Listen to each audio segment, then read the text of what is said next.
cordial saludo a cada uno de ustedes y una vez más les agradezco que me estén acompañando para estudiar el mensaje de la palabra en este día. Voy a pedirles por favor, ¿verdad?, que vayamos al Salmo 139. Voy a leer de los versículos 1 al 12. Leo de la Biblia de las Américas este pasaje que dice así: Oh Señor, tú me has escudriñado y me has conocido.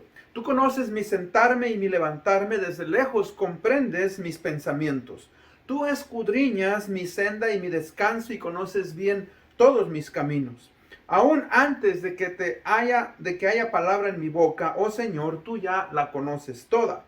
Por detrás y por delante me has cercado y tu mano pusiste sobre mí.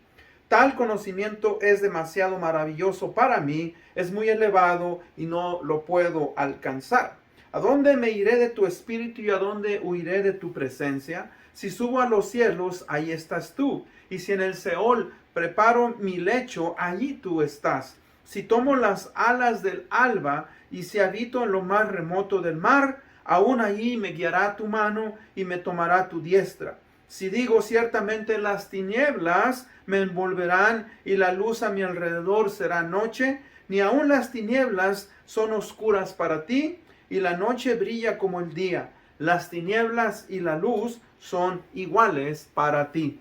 Dios bendiga su palabra. Vamos a ir en oración. Padre, gracias te damos en este día por el privilegio y la oportunidad de poder estar estudiando el mensaje de tu palabra. Abre nuestra mente, nuestro entendimiento. Permítenos, Señor, recordar que tú, Señor, eres Señor de señores y que tú, Padre, tienes poder sobre todo lo que existe, tanto en este mundo material como en el espiritual. Padre, te agradecemos porque tú te manifiestas a nosotros y, Padre, podemos entenderte a través de lo creado, pero sobre todo a través de tu palabra. Te amamos, te honramos, te pedimos esto en el nombre de Cristo Jesús, nuestro Señor y Salvador. Amén.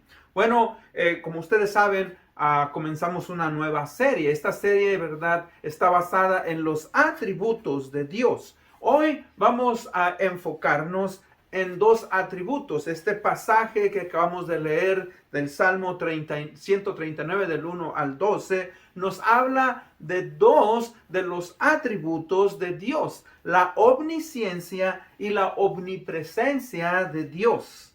La omnisciencia y la omnipresencia de Dios. Así es que vamos a estudiar en detalle. Este pasaje está dividido en dos partes. Los primeros 6 versículos nos hablan de la omnisciencia y los versículos del 7 al 12 nos hablan de la omnipresencia. Ahora, antes de empezar con el tema, recordemos la definición de los atributos de Dios, que es muy importante y ahí usted la va a ver en la pantalla.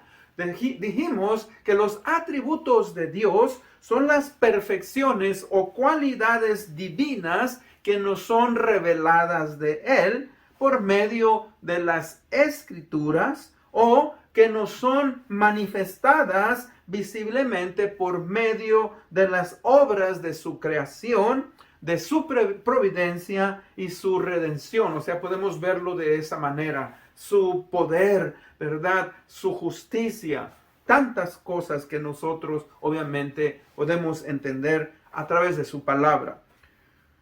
Uno de los grandes inventos de la tecnología y especialmente de la medicina moderna son los rayos X y otras resonancias. Y cuando digo otras resonancias, hablo sobre técnicas de sonido y de rayos por medio de los cuales, cuando son aplicados, se obtienen imágenes internas en el cuerpo, especialmente para diagnosticar, ¿verdad?, ciertas enfermedades o ciertos males internos, y estos obviamente pues son detectados por estos aparatos.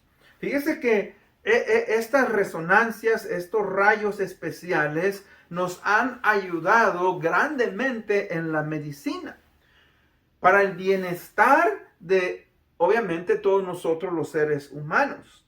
Estos medios que se usan en la medicina nos permiten saber, por ejemplo, si nos golpeamos y tenemos un dolor grande, si tenemos alguna fractura, si tenemos algún derrame o aún, por ejemplo, si tenemos problemas en nuestros órganos internos. Nos pueden revelar, ¿verdad? Si tenemos piedra en el riñón, si tenemos grasa acumulada en la vesícula, tantas cosas.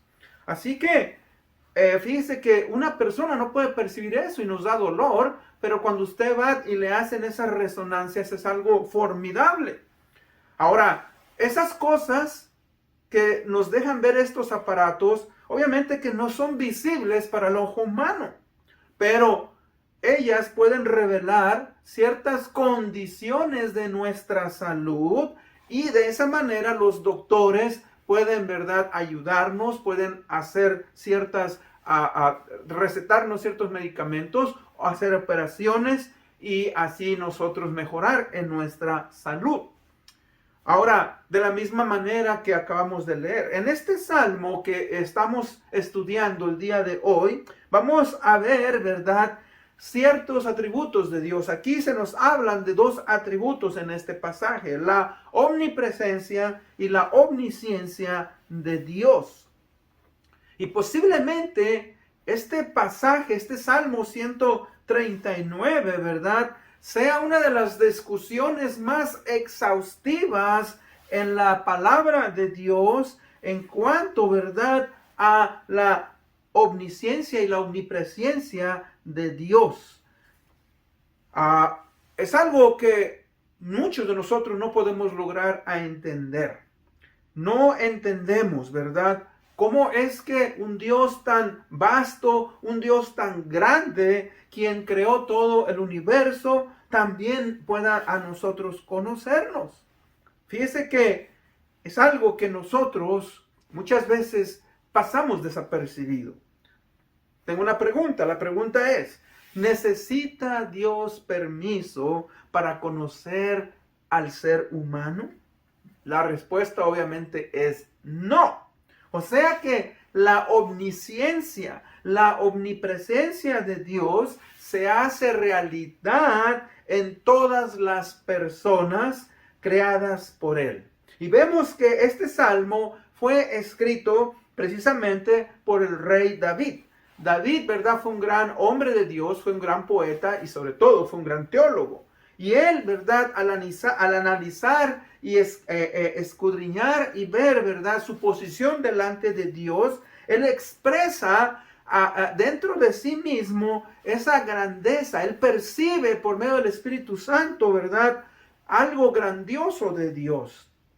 Ahora, de la misma manera en que David percibe, de la misma manera en que David está, ¿verdad?, viendo su posición delante de Dios, es importante que cada uno de nosotros, como creyentes o no creyentes, busquemos, ¿verdad?, a Dios y que nos dispongamos delante de Dios y le digamos, Señor, he aquí mi corazón, he aquí mi mente, he aquí mi ser. Soy una carta abierta para ti.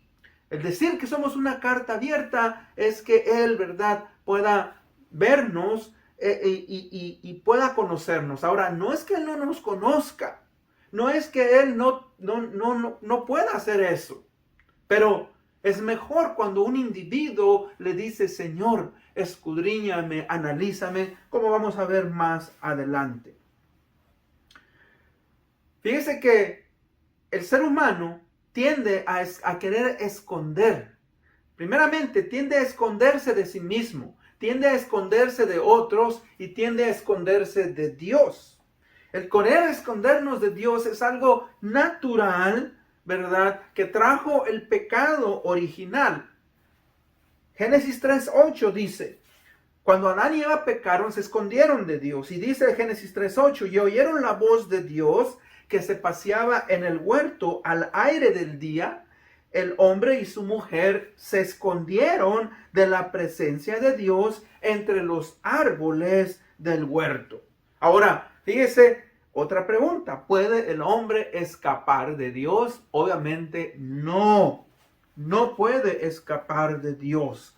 Y esto Tristemente vemos pues que nosotros podemos ocultarnos de Dios. Nadie puede ocultarse de Dios. Eso es lo que se llama, ¿verdad?, la omnipresencia y la omnisciencia de Dios.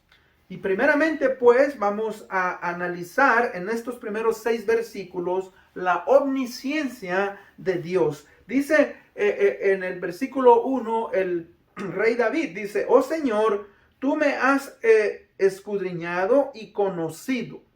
Tú me conoces.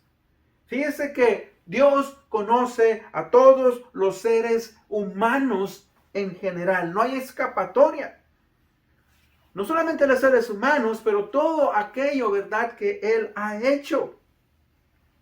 Ahora, Él nos conoce a nosotros como sus hijos de una manera especial y particular. Y eso es lo que está diciendo aquí David. Dice: tú me has escudriñado y tú me has conocido. Dice: tú conoces mi sentarme y tú conoces mi levantarme. Tú conoces mis... desde lejos comprendes mis pensamientos. O sea que fíjese que cuando dice tú has conocido mi sentarme y mi levantarme, has entendido desde lejos mis pensamientos, nos habla, ¿verdad?, de que Él conoce cada una de nuestras cualidades y de las cosas tanto buenas como malas. Nosotros, mire, como seres humanos que somos y tenemos un conocimiento limitado, aún así nosotros aprendemos a conocer a las personas, las estudiamos por su manera de caminar, por sus gestos, por sus expresiones, por su comportamiento. Cuando uno de nuestros hijos, cuando nosotros mismos entramos a un lugar y venimos con una cara de tristeza, una cara de enojo, le preguntamos: ¿qué tienes? Usualmente decimos: no tengo nada. Bueno, es lo que tú dices, pero tu expresión está demostrando algo muy, muy diferente a lo que tú estás, ¿verdad?, diciendo. Fíjese cómo, si nosotros como seres humanos finitos conocemos algo de los otros seres humanos, con más razón Dios. Y es lo que está diciendo. O sea, Dios, ¿verdad?, en su omnisciencia le está revelando aquí a David ciertas cosas que conoce de él. O sea, Dios conoce en cierta manera, o no en cierta manera, o sea, Dios conoce nuestros movimientos y nuestras acciones. La manera en que nos sentamos. La manera, fíjese, cuando nos levantamos, qué hacemos, qué no hacemos. Y no solamente eso, ahora, estamos hablando de las cosas físicas, pero cuando dice: tú conoces mis pensamientos. Fíjese que Dios conoce nuestros pensamientos, conoce nuestras motivaciones. Dios conocía, dice David, está sorprendido porque él entiende que Dios conoce lo que él estaba pensando, lo que él, ¿verdad?, pensó, lo que sus pensamientos significaban, lo que él había planeado para el futuro, lo que él iba a planear para ese día, o lo que iba a hacer, ¿verdad?, en los siguientes meses o en los siguientes años. O sea que Dios muchas veces interviene y sabe en nuestras vidas, ¿verdad?, aquellas cosas que nosotros antes, dice la palabra de Dios, ¿verdad?, dice: tú escudriñas mi senda y mi descanso y conoces bien todos mis caminos. La palabra caminos quiere dar a entender mis decisiones. Las decisiones que usted y yo tomamos, Dios las conoce. Él sabe, ¿verdad?, todo lo que vamos nosotros a hacer. Conoce nuestras actividades, fíjese, desde que salimos de nuestra casa, ya sea para ir a la escuela, ya sea para ir al trabajo, ya sea para ir al mercado, ya sea para ir a hacer ejercicio, para ir a hacer alguna diligencia, lo que vayamos a hacer, Dios ya conoce lo que vamos a hacer. Desde que nos levantamos hasta en la noche que vamos a acostarnos, que nos vamos a dormir. O sea que, fíjese que Dios sabe los pasos, las acciones que uno va a tomar. Fíjese que Él conoce y sabe el curso de nuestra vida. Y luego dice: El versículo 4, aún antes de que haya palabra en mi boca, oh Señor, tú ya la sabes toda. O sea, que sabe Dios lo que yo voy a responder.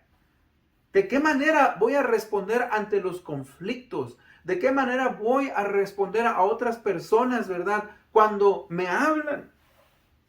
Fíjese que esto es algo maravilloso.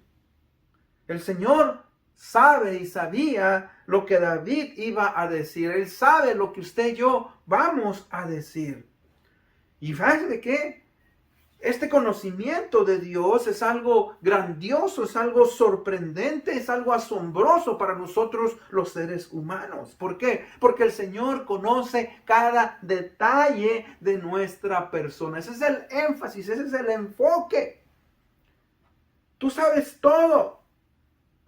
Oh Señor, tú ya sabes todo. Por detrás y por delante me has cercado y tu mano pusiste sobre mí. O sea, Él, mis hermanos, nos guía con su mano poderosa. Él, ¿verdad?, va guiándonos a través. Ahí es donde está la responsabilidad de cada uno de nosotros como de creyentes, de dejarnos guiar por la mano de Dios. Como el niño, ¿verdad?, que está aprendiendo a caminar y que no sabe a qué dirección tomar. Cuando usted va con ese niño, usted lo toma de la mano, usted lo va guiando para que él no se cruce en la calle y lo atropellen, para que él no se caiga, ¿verdad?, en algún hoyo, para que él no resbale. ¿Y sabe qué? Eso es algo grandioso. Que nosotros nos dispongamos y le digamos al Señor, Señor, yo soy un ser finito. Señor, tú entiendes todo lo que va a pasar en mi vida. Yo soy un ser limitado. Por eso me pongo ante ti. Por eso es que quiero hacer una carta abierta para que tú me guíes. O sea que Dios conoce pues nuestros pensamientos más íntimos. Mire, usted y yo podemos en cierta manera engañar a las personas, pero nunca vamos a poder engañar a Dios. Un teólogo escribió y dijo lo siguiente. Dice, Dios conoce a cada persona. Él nos escudriña en lo más interior y nos conoce infinitamente mejor que nuestros propios parientes, que nuestros propios amigos, que nuestros amigos, nuestros cercanos, aquellas personas que están más cerca de nosotros. O sea, Él sabe todo de cada uno de nosotros. Él conoce cada uno de nuestros pensamientos y Él conoce el pecado que mora en cada uno de nosotros. Dice, sí, Él sabe más de nosotros que lo que nosotros mismos sabemos y conocemos de nosotros mismos. O sea que no hay nada que usted y yo le podamos ocultar a Dios. Y David, el rey David, queda sorprendido ante grande verdad. Queda cautivado por esta verdad que el Señor, que el Espíritu Santo le está revelando acerca de lo que Dios conoce de nosotros mismos. Mire, en cierta manera podemos decir, usamos la palabra hoy monitoreo. O sea, que Dios nos está examinando constantemente. Constantemente Él nos está observando y nos conoce íntimamente. En el libro de Proverbios, capítulo 15, versículo 3, dice, en todo lugar están los ojos de Jehová, observando a los malos y a los buenos. En todo lugar están los ojos de Jehová, observando a los malos y a los buenos. O sea que tenemos que ver algo aquí que nos está diciendo. Fíjese que nosotros hacemos tantas cosas y pasamos desapercibidos. O sea, pensamos que estamos solos en nuestro cuarto, pensamos que estamos solos conduciendo, pensamos que estamos solos en nuestra oficina, pensamos muchas veces que nadie nos ve. Pero ¿sabe usted que eso no es cierto? Por eso dice, en todo lugar están los ojos de Jehová, observando a los malos y a los buenos. Ahora, cuando nosotros decimos observando a los malos, sí, qué bueno que Dios observa a los malos, pero dice aquí a los malos y a los buenos. importante que usted y yo aprendamos a desarrollar una conciencia entonces limpia, una conciencia le vamos a llamar espiritual. Una conciencia espiritual, fíjese, que nos lleve a desarrollar un temor sano hacia Dios y nos lleve a vivir de una manera sabia. De una manera sabia. Dice que el temor, el principio de la sabiduría es el temor de Jehová. Ahora, ¿qué quiero decir con eso? Lo que quiero decir es que cómo es que usted y yo nos comportamos cuando nadie nos está viendo, cuando nos están viendo y cuando nadie nos está viendo. Fíjese que ahí la pregunta es, ¿qué cosas vemos? ¿Qué cosas hacemos cuando usted y yo estamos o creemos que estamos solos? Cuando estamos viendo, por ejemplo, la televisión, ¿qué cosas, verdad, observamos? Cuando estamos trabajando en la computadora, cuando estamos, ¿verdad?, usando nuestra tablet, cuando estamos usando el teléfono, que el teléfono es algo de moda, que todo el mundo, ¿verdad?, casi todo el mundo tiene un teléfono. Todas esas cosas que nosotros pensamos que nadie nos observa. Cuando estamos, ¿verdad?, en la escuela, cuando estamos, ¿verdad?, manejando, conduciendo, cuando estamos en el trabajo, cuando estamos en el vecindario, donde quiera que usted y yo estemos, fíjese, debemos desarrollar esa conciencia espiritual de que Dios está observándonos. Y usted bien sabe, cuando usted sabe que está en un lugar donde lo están observando, usted actúa con cuidado, usted actúa con cautela y usted quiere tener un buen comportamiento, ¿no es cierto? Ahora, es lo mismo, o sea, aunque usted y yo creamos que estamos solos, Dios sabe lo que está pasando en mi corazón, lo que está mi mente pensando, los sentimientos y las emociones, todo eso, ¿verdad?, que forman al ser humano. O sea que es tan importante, mire, que Jesús lo dijo, el Señor Jesucristo lo señaló. O sea, que Él nos habla, ¿verdad?, de que Dios está al tanto de cada detalle de nuestras vidas, que aún hasta de aquellas cosas que nosotros consideramos triviales, y cuando digo triviales, que para nosotros no las consideramos tan importantes. O sea que Dios conoce aún la cantidad de cabellos que hay en nuestra cabeza. En Mateo 10:30 leo, dice, y hasta los cabellos de vuestra cabeza todos están contados. Mire, somos más de 7 billones de habitantes, de personas en este mundo. Y sabe usted que Dios sabe cada detalle de cada persona y de cada individuo. Eso es maravilloso. Por eso Él dice en el versículo 6, tal conocimiento es demasiado maravilloso para mí, es muy elevado y no lo puedo alcanzar. Está con la boca abierta, Él ha entendido un principio en la vida y eso es algo que usted y yo también debemos de entender. Sabemos que tenemos una naturaleza pecadora y sabemos, ¿verdad?, que vamos a fallar muchas veces. Pero aún así, fíjese, estamos conscientes de que cuando fallamos, pedimos perdón a Dios. Estamos conscientes de que cuando no hacemos lo que Dios nos demanda, tenemos esa disposición de ir a Él y decirle, Señor, ten piedad de mí, ten misericordia. Ayúdame, Señor, a poder enfocarme en la vida de una manera, ¿verdad?, como tú quieres. Y luego tenemos la segunda parte, ¿verdad?, de este pasaje que nos habla de la omnipresencia de Dios. Dice el versículo 7. ¿A dónde me iré de tu espíritu o a dónde huiré de tu presencia? Aquí David nos está hablando del Espíritu Santo. El Espíritu Santo, ¿verdad?, que proviene del Padre, que proviene del Hijo y que de la misma manera posee las mismas perfecciones de omnisciencia, de omnipresencia y de inmensidad. O sea, es parte de la bendita Trinidad del Espíritu Santo. El Espíritu Santo, ¿verdad?, es el creador de la misma manera de los cielos y de la tierra.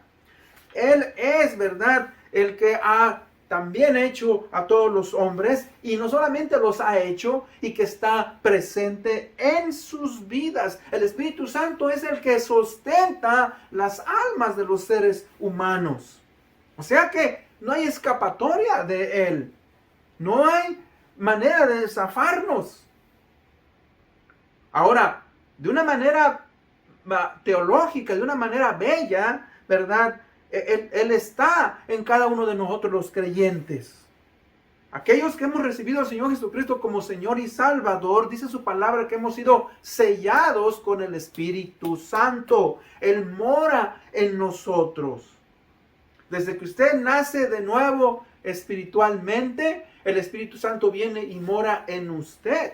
Por eso la palabra de Dios nos dice, no contristéis al Espíritu Santo, el cual mora en vosotros. Y eso es algo real también. Óigame, cuando yo tomo conciencia de eso, digo, Padre bendito, ten misericordia de mí. El Espíritu Santo está presente. Ahora, dice en el versículo 8, dice, si subo a los cielos, allí estás tú, y si en el Seol preparo mi lecho, ahí tú estás. O sea, Dios está presente en todo lugar. Él es, verdad, omnipresente. Él está, obviamente, en los cielos. La vez pasada leímos, verdad, dice que ni los cielos ni los cielos pueden contenerle. Ahora, un lugar contrario. Dice, si en el Seol preparo mi lecho, allí tú estás. ¿Verdad? El Seol es lo que en griego se conoce como el Hades. El Hades es el mundo de los muertos. Y de la misma manera, fíjese, aunque aquellos que ya han muerto y están en el Hades esperando el juicio final, Dios aún está ahí. Dios, ¿verdad?, conoce lo que está pasando en ese lugar de tormento. Dice en el versículo 9, si tomo las alas del alba y si habito en lo más remoto del mar, aún ahí me guiará tu mano y me tomará tu diestra. Si tomo las alas del alba, está hablando, ¿verdad?, cuando sale el sol y el sol, ¿verdad?, se ve en el horizonte y vemos, ¿verdad?, qué tan grande es. También creo yo que está hablándonos de los 4 puntos cardinales, ¿verdad? Está hablándonos de los 4 puntos cardinales. Dice, Él está en el oeste, en el norte, en el sur. Cuando dice las alas del alba, obviamente está refiriéndose cuando sale el sol. ¿Sabe usted que aproximadamente se cree que de la tierra al sol que nos dan la luz a nosotros, hay 150 millones de kilómetros? 150 millones de kilómetros. Ni usted ni yo tenemos, ¿verdad?, idea de lo que es eso. Pero bueno, 150 millones de kilómetros. La luz del sol viaja, ¿verdad?, alrededor de 300,000 kilómetros por segundo. Eso quiere decir, mire, que entre la Tierra y el Sol hay 150,000 kilómetros. Al Sol le toma 8 segundos, según, ¿verdad?, los científicos, en que nos llegue la luz del Sol a la Tierra. O sea, en 8 segundos, a la velocidad de la luz, 300,000 kilómetros por segundo, ¿verdad?, nos llega. Ahora es lo que dice, si yo viajara, si yo pudiera irme a la velocidad de la luz, eso no importa.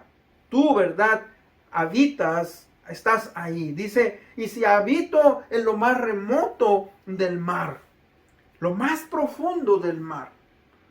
¿Sabe usted que donde la presión del agua, ¿verdad?, que ejerce sobre el ser humano es tan grande, ¿verdad?, que uno no puede descender por sí mismo a ciertas profundidades? O sea, si usted va bajando, sus pulmones van a estallar. Ahora han inventado ciertos submarinos que pueden tal vez, pero aún así, O sea, son tan grande la presión de esa agua que lo aplastan y lo dejan a uno como que fuera una tortilla. Dice el versículo 11. Y si digo, ciertamente las tinieblas me envolverán y la luz a mi alrededor será noche, ni aun las tinieblas son oscuras para ti y la noche brilla como el día. O sea, que para Dios, tanto las tinieblas y la luz, ¿verdad?, son iguales. Usted sabe que en el mundo antiguo las tinieblas era algo temible, ¿verdad? De hecho, los egipcios, los griegos y muchas de esas culturas, ¿verdad?, le tenían miedo a la oscuridad. Y Dios, obviamente, quien hizo la luz, quien hizo la oscuridad, ¿verdad?, Él mismo, ¿verdad?, no puede ser controladas. No pueden ser contenidas ante la grandeza de Dios. Para Dios es lo que dice ahí. La noche brilla como el día y las tinieblas y la luz son iguales para ti. Entonces, fíjese que llegamos pues a entender que para Dios no hay nada que lo pueda contener. Que estos dos atributos, su omnisciencia y su omnipresencia, se manifiestan en la vida del ser humano.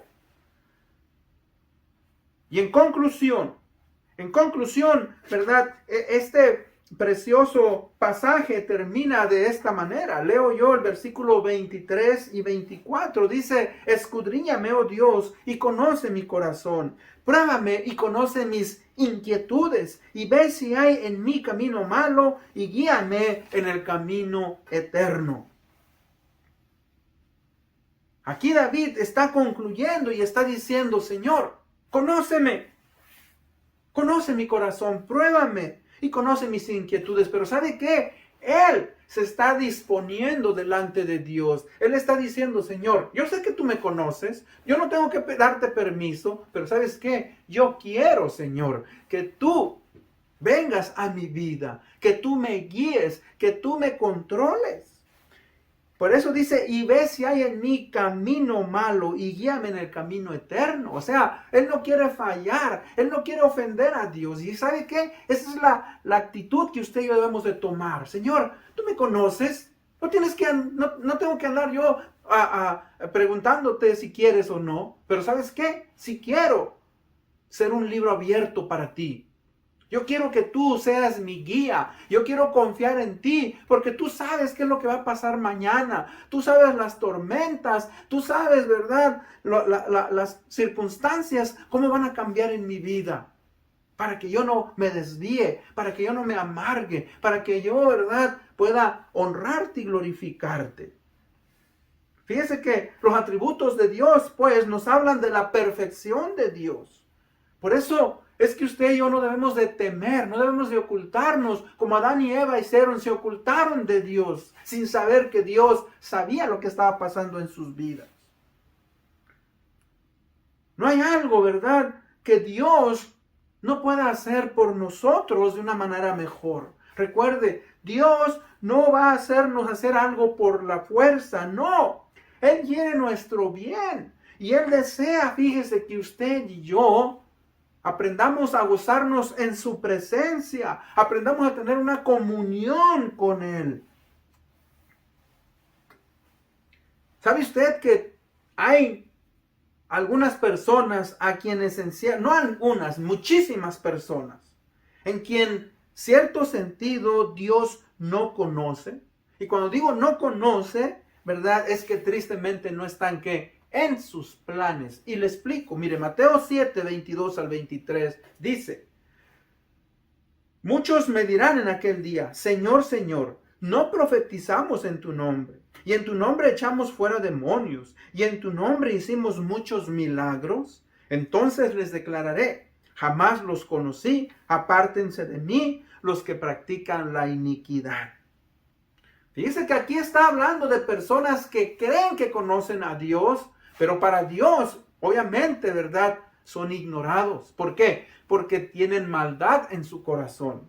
No es que Dios no conozca, Dios conoce precisamente la maldad de su corazón y por eso Dios, ¿verdad?, no puede relacionarse con ellos. Mire, muchos de nosotros conocemos a personas, pero las conocemos superficialmente. Y hay una gran diferencia entre conocer a alguien, pasar por la calle todos los días y decirle buenos días, fulanito, pero no conoces nada de su vida. Hay una gran diferencia, fíjese, entre aquellos que conocemos superficialmente y aquellos que amamos y conocemos que íntimamente. Hay personas en las cuales conocemos muchos detalles de sus vidas, que nos confían, ¿verdad?, muchas cosas. Esas personas para nosotros son importantes y de la misma manera, todo ser humano es importante para Dios. Pero cuando el ser humano hace un lado a Dios, cuando el ser humano dice, hazte un lado en mi vida, no te quiero, obviamente Dios, ¿verdad?, no puede, no es que no pueda, ¿verdad? Simplemente hay un rechazo, hay una barrera de esta persona hacia Dios. Dice que aquellos que abren su mente y su corazón a Él, a estos no solamente los conoce, pero que les muestra sus caminos, para aprobarlos, para amarlos y para deleitarse en ellos. Y con eso en mente, ¿verdad?, vamos a darle honra y gloria a nuestro Dios y concluimos en este día con una oración. Padre bendito, como dice este salmo en sus últimas palabras, aquí estamos, Señor, escudriñanos, conoce nuestro corazón. Ayúdanos, Padre, a poder saber cuáles son, Señor, nuestras áreas débiles, nuestros pecados. Guíanos, Señor, por el camino de la justicia para que, Padre, el día de mañana no seamos sorprendidos, Señor. Te agradecemos por darnos este privilegio de ser tus hijos. Guíanos, ayúdanos, Padre, a seguir adelante amándote y honrándote. Esto te lo pedimos en el bendito nombre de Cristo Jesús, nuestro Señor y Salvador. Amén. Bueno, gracias una vez más por haberme escuchado. Nos vemos hasta la próxima. Bendiciones.